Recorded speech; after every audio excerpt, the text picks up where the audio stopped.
This is short story. The light at the end. Enjoy it. The trap snapped shut. The travelers were plunged into darkness. Damn it. Lex, turn on the flashlight. The broad-shouldered man scratched the back of his head. He drawled. Joy, there's a problem. You forgot to take the flashlights. The girl couldn't see her companion. Her eyes hadn't adjusted to the dark yet, but instinctively smacked him on the back of the head. She hit. Lex groaned. He loved fiery Joy, but he could never quite control his own absent-mindedness. Idiot, the girl snorted. What do we do now? Where the hell did we end up? Then they heard a rustling somewhere to their left.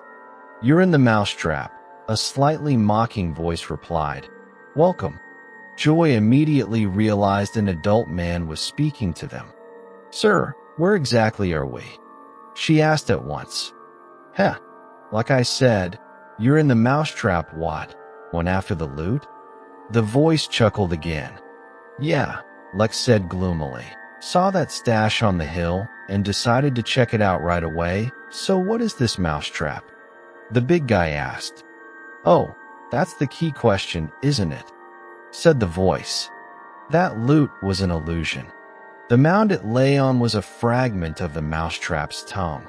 As for her herself, she's a mysterious creature. I don't even know what she truly is. A worm, an amoeba, a crocodile, a snake, doesn't matter. Holy shit. And how do you open the jaws of that thing? Lex asked. You don't. The voice came closer. You've got to be kidding me, man. Joy spun around and quickly pulled something off her belt. Don't you dare throw it, the voice said sharply and very seriously, unless you want to be crushed into pulp in a couple of seconds. She'll chew you up and not even notice. Lex cursed again, long and colorfully, and Joy, her hand trembling, clipped the grenade back onto her belt. This was not how she had imagined an easy trip to Deimos. People said it was quiet here, barren but safe.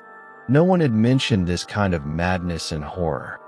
Then Lex asked, Sir, who are you anyway? And do you happen to have a flashlight? I'm your ticket out of here. You may call me the guide. As for light, since you don't have your own, I'll give you a couple of glow tubes. Just don't take them off. He stepped up to each of the travelers. Don't be afraid, I'll put them around your necks. Shake the tubes. Lex and Joy did as told. Small phosphorescent tubes lit up on their chests, and they were finally able to see. The guide was right. The travelers were truly inside a living creature. One could see a certain substance flowing along the left wall, and the floor had a faint spring to it. But most importantly, they could now see their companion. A black military spacesuit, a battered backpack, and an old model rifle.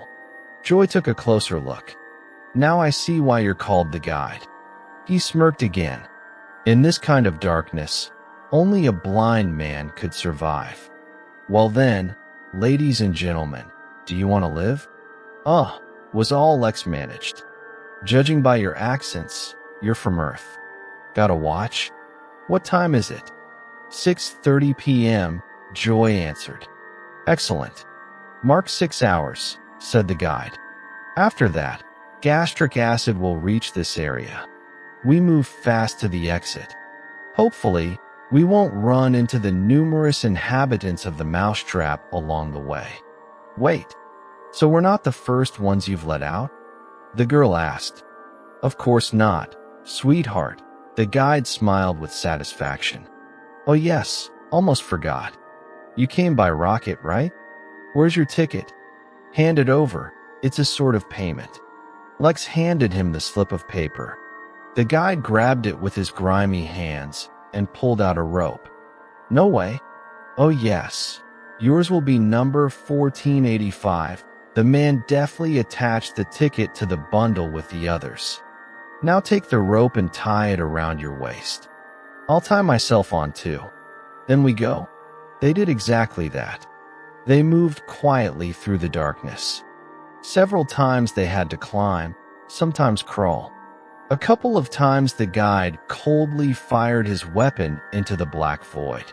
Growling and gurgling echoed in response.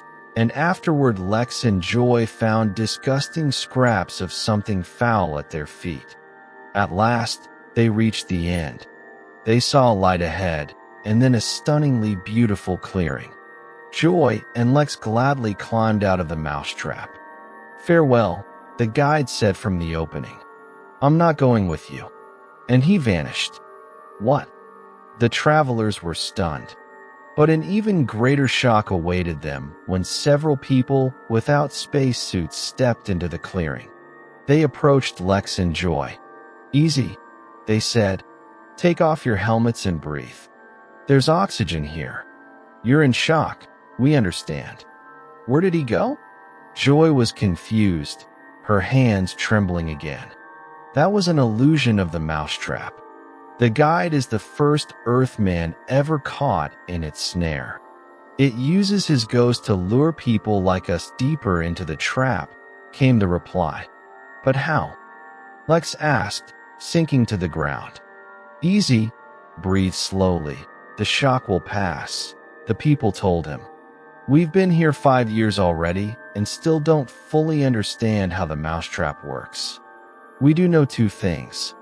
There is air here, and there is some force that won't let us leave. But we managed to build a utopia. There are almost 1,500 of us, and everyone lives in perfect harmony."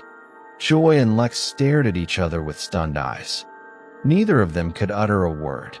The people helped them up and guided their first steps into the perfect world. "Welcome to the mousetrap,"